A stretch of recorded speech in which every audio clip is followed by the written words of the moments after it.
Rising తెలంగాణలో భాగంగా 2047 వరకు విద్యార్థులు స్కిల్స్తో రాణించాలన్నారు మంత్రి వివేక్ వెంకటస్వామి. కొత్త స్కిల్స్, కొత్త ఆలోచనలతో ముందుకెళ్లాలన్నారు మంత్రి. ఆడే సమయంలో ఆడుకోవాలి, చదివే సమయంలో చదువుకోవాలన్నారు. లెక్చరర్లు చెప్పే పాఠాలను శ్రద్ధగా వినాలన్నారు మంత్రి. హైదరాబాద్లోని కొమ్మూరు ప్రతాప్ రెడ్డి ఇంజనీరింగ్ కళాశాలలో శాప్ కోడ్ ఇన్నోవేషన్కు హాజరయ్యారు మంత్రి. జ్యోతి ప్రజ్వలన చేసిన కార్యక్రమాన్ని ప్రారంభించారు మంత్రి.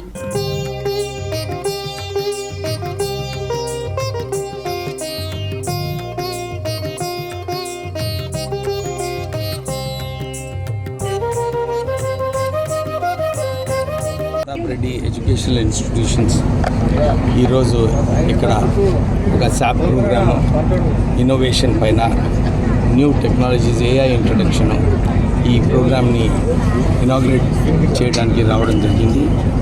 ఈ ఇన్స్టిట్యూషన్ ఇక్కడ గట్కేసర్ 5,000 మంది విద్యార్థులతో చక్కగా నడిపిస్తూ వారి కొడుకు ప్రశాంత్ రెడ్డి, వారి ఫ్యామిలీ మెంబర్స్ అందరూ కూడా శ్రద్ధ తీసుకొని స్టూడెంట్స్కి ఎట్లా మంచి ఇన్ఫ్రాస్ట్రక్చర్ కల్పించాలి, మంచి ఫ్యాకల్టీ ఎట్లా తీసుకోవాలి, ఒక మంచి కల్చర్ ఎట్లా ఇన్స్టిట్యూషన్లో నడపాలని చెప్పి వారు అద్భుతమైన పని చేస్తున్నారు.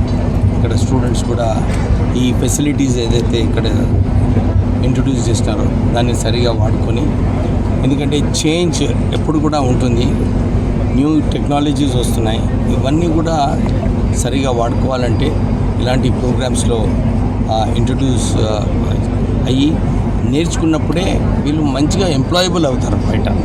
మేము కూడా గవర్నమెంట్ తరఫు నుంచి 2047లో రైజింగ్ తెలంగాణ 3 ట్రిలియన్ ఎకానమీ కావాలి, ఎక్కువ మంది స్కిల్ సెట్స్ ఉన్న వాళ్ళు అవసరం. సో మా అడ్వాన్స్ టెక్నాలజీ సెంటర్స్ ఏదైతే అన్ని కాన్స్టిట్యుయెన్సీస్లో స్థాపిస్తున్నామో దీంట్లో కూడా కొత్త కోర్సెస్ ఇంట్రడ్యూస్ చేస్తున్నాము. కొత్త కోర్సెస్ ఇంట్రడ్యూస్ చేసినప్పుడు ఇక్కడ వర్క్ ఫోర్స్ ఏదైతే ఉంటుందో, కొత్త కంపెనీలు వచ్చినప్పుడు వారికి సూట్ అయ్యేలాగా స్కిల్ సెట్స్ నేర్పిస్తూ తెలంగాణలో best skill force in the country అయ్యేలాగా ప్రయత్నం చేస్తున్నాం. సో ఈ దిశలో కొమ్మూరి ప్రతాప్ రెడ్డి గారు వారు ప్రైవేట్ సెక్టర్లో కూడా వారి ఎఫర్ట్స్ ఏదైతే ఉన్నాయో దీంట్లో చాలా మంచి ఎఫర్ట్స్ ఉన్నాయి. సో అందరు